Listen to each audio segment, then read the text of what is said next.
So hey guys, today I am going to be doing my revision tips video for you guys who are studying your GCSEs, or basically this does apply to people who are studying like A-levels and other exam boards and exam systems around the world, but I kind of tried to focus this more on GCSEs, and I'm going to do one that's more focused on A-levels. I might film it tonight, I don't know when I'm going to film it. So yeah, I've kind of planned this, but it's going to be rambly. I did debate whether putting this on this channel or my vlog channel, but I figured that it will probably be more suited on this channel because people don't watch my vlog channel as much as people watch this channel. If you do want to watch my vlog channel, feel free, it's linked down below.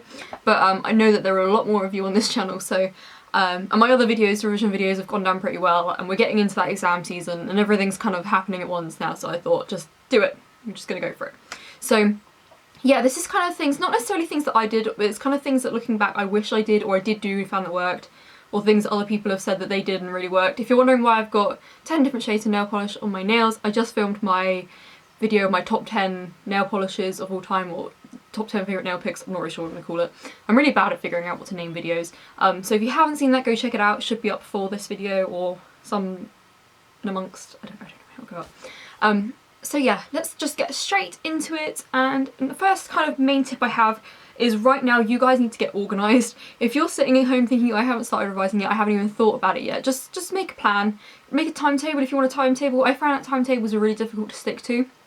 That's because the sorts of things I was doing in my free time were a bit like spontaneous. Like if you know you have work or you have swimming or you have ballet or something you do every week, just block out that time. You can do it on, I actually made one last night on the student room. If you just go sign up, completely free. They like popped up on Facebook or something as an advert, make a free one. I've liked the page, I don't remember what happened. But yeah, that was kind of good, but it was a lot of work. It was like, yeah, make your revision timetable in 5 minutes. Well, that took me a good like half an hour because I was trying to put all the information in so that it was correct and like so that it aligned to all my work, and then I put the exam dates in, and it was more hassle than it was worth. What I found has worked so far better for me is, rather than make like a timetable and scheduling off sessions where I have to do work, it's giving myself lists of stuff I have to do and just working through that, so I know like if I feel like one day I want to do loads of a certain subject, I can.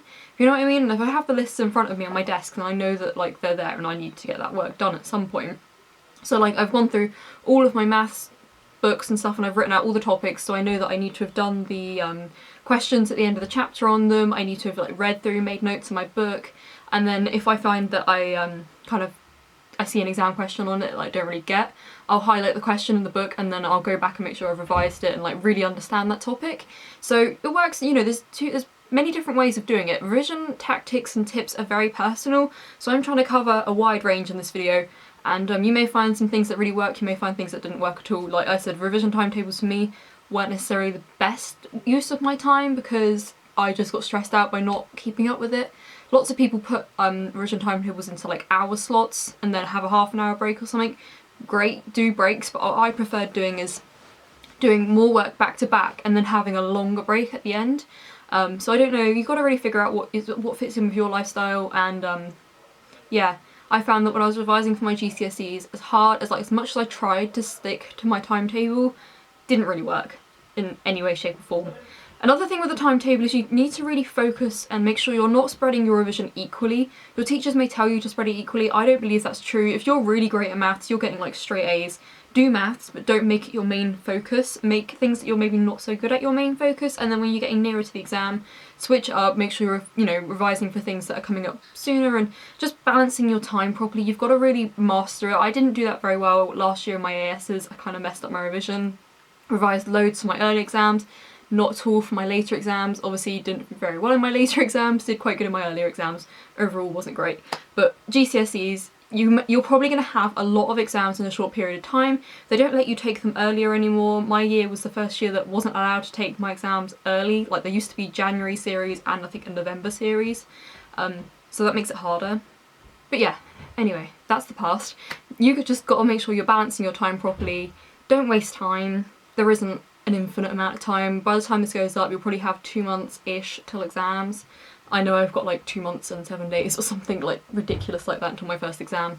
So make sure you use your, actually GCSEs are normally even earlier, so you've probably got like a month and a half, so really make sure you're buckling down. Make sure that you are, like at the moment, working on all your revision materials. Like if you want to make posters, make them now. If you want to make loads of revision cards or flashcard games and things, make them now whilst you've still got time to actually revise from them.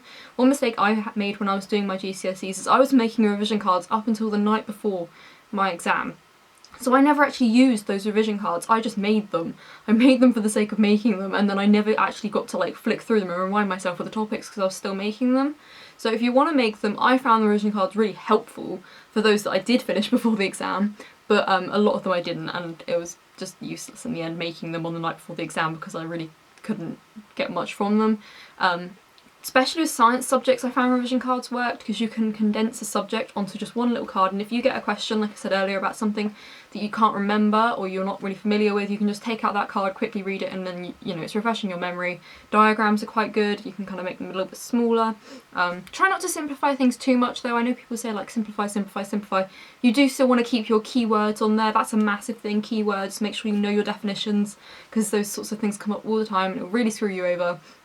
In like every subject. I can't think of a subject that like keywords aren't used. Maybe maths, but then I guess some things you have to like name certain things. If you're doing maths, things like circle theorems, they always catch people out. You know, make sure that you're learning those things, make revision cards on circle theorems. I did that, they worked quite well actually. But yeah, I like to make all my work pretty. You may not be like, I'm a sort of person, I work well, I gel well with things that are pretty and have lots of colour. So maybe invest in a nice set of colouring pencils or pens, some highlighters, just something making it look a bit brighter and lighter and prettier and more inspiring. I don't know, that's what I do. Trying to think of things that I did, looking at my little notes that I made. Past papers are absolutely key. I didn't understand this at GCSEs. I was like, oh, past papers, whatever. I'm not even sure if I completed a paper before my exam. I probably did, but I didn't really take it that seriously. Complete past papers. Your teachers shouldn't mind marking it for you. If they do, then you've got a rubbish teacher.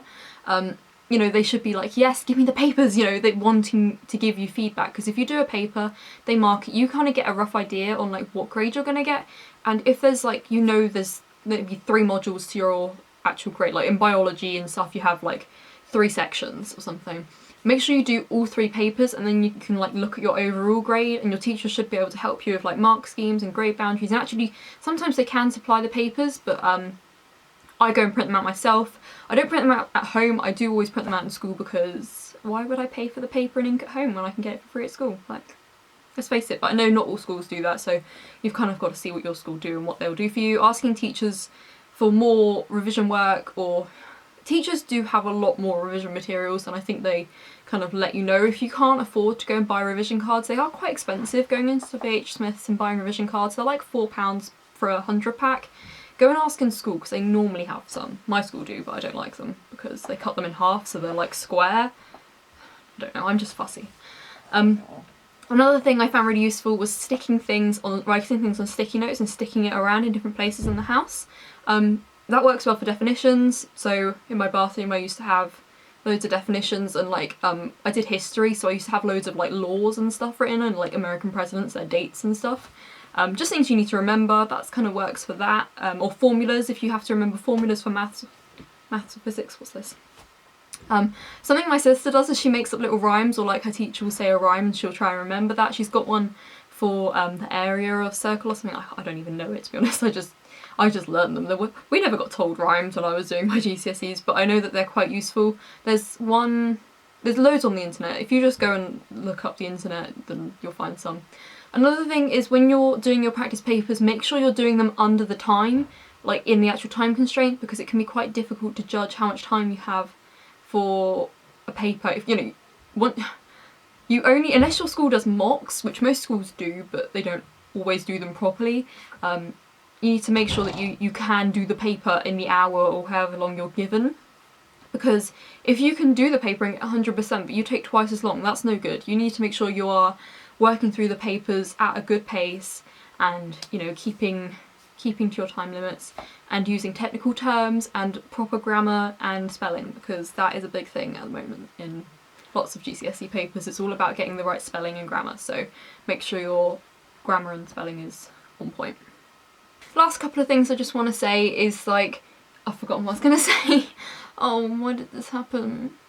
I remember. Yeah, so you want to just make sure that, you know, as you're getting closer and closer to your exam, you really do understand everything. You know, you want to be getting consistently kind of the grade that you want to get. If you can't, and you know, you're having some freak out, go talk to your teacher. They should have advice for you. Or if your teacher isn't the most welcoming person or the most comforting person or kindest person, I had one of those teachers before, and go talk to another teacher about it. You know, at the end of the day, all of your teachers should be able to offer you support and help you just kind of calm down about it. When you're getting like right up to the exams, don't let them stress you out too much. You know, the more stressed you get, the less sleep you get, and it's not a good cycle. Just at the end of the day, you just got to think, yeah, it's just an exam, like, I can do this. You've got to give yourself lots of motivation, read some motivational quotes before you go in there, because you can do it. If you want a video on more actual exam techniques and things, like things that I always do in exams or preparation for exams, let me know, but at the moment this is just going to be more like revision stuff. So I hope you've enjoyed this video. If any of you guys are doing your GCSEs right now, let me know what GCSEs you're taking and what A-levels you're thinking of, or if you're not doing A-levels, you're going to college or something, let me know what kind of a course you're doing, because I think that's kind of interesting to see what people do. I'm a bit nosy like that. So I will see you guys next time. Bye!